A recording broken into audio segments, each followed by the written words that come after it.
तर शेतकरी मित्रांनो, कांदा उत्पादक शेतकरी बांधवांसाठी आताच्या क्षणाची सर्वात महत्त्वाची आणि मोठी बातमी. कांदा भाव संदर्भातील कांद्याच्या भावात वाढ होणार का? कांद्याच्या भावात वाढ होणार तर कशामुळे होणार, कधी होणार, निर्यात स्थिती काय आहे, संपूर्ण बातमी, संपूर्ण अपडेट घडामोड आपण या व्हिडिओच्या माध्यमातून जाणून घेण्याचा प्रयत्न करणार आहोत. तर महाराष्ट्रातील तमाम कांदा उत्पादक शेतकरी बांधवांना एकच विनंती, व्हिडिओ शॉर्टमध्ये बघा. अतिशय महत्त्वाचा व्हिडिओ आवडत नक्कीच लाईक करा. असाल तर या ठिकाणी बघितलं तर माझा शेतकरी युट्यूब चॅनलला सबस्क्राईब करून सर्व करून जेणेकरून नोटिफिकेशन तुमच्यापर्यंत पोहोचतेच करू शकता. कांदा निर्यातीत 32% घसरण, नाशिकच्या शेतकऱ्यांवर परिणाम.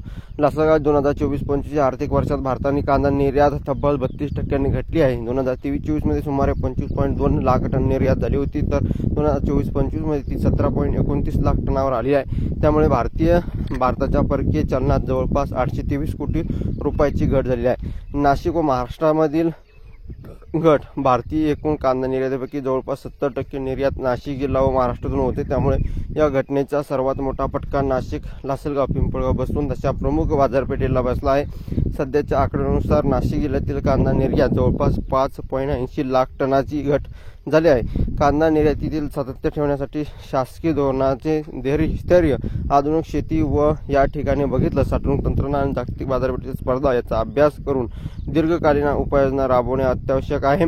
त्यामुळे शेतकऱ्यांना चांगले दर आणि देशातील परकीय चलन मिळेल. दरम्यान कांदा निर्यातीत झालेल्या 32% घट ही नाशिक व महाराष्ट्रातील शेतकऱ्यांना गंभीर बाब आहे.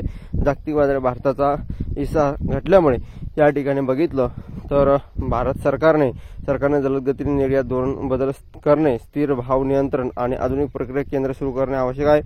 या ठिकाणी बघू शकता लासलगाव कृषी उत्पन्न बाजार समिती उन्हाळ कांद्याची 788 वाहनातून 15,647 क्विंटल आवक या ठिकाणी होऊन कमीत कमी भाव 600 रुपये, जास्तीत जास्त भाव 2020 रुपये, सरासरी भाव 1420 रुपये होता. धन्यवाद. धन्यवाद. जय महाराष्ट्र. धन्यवाद.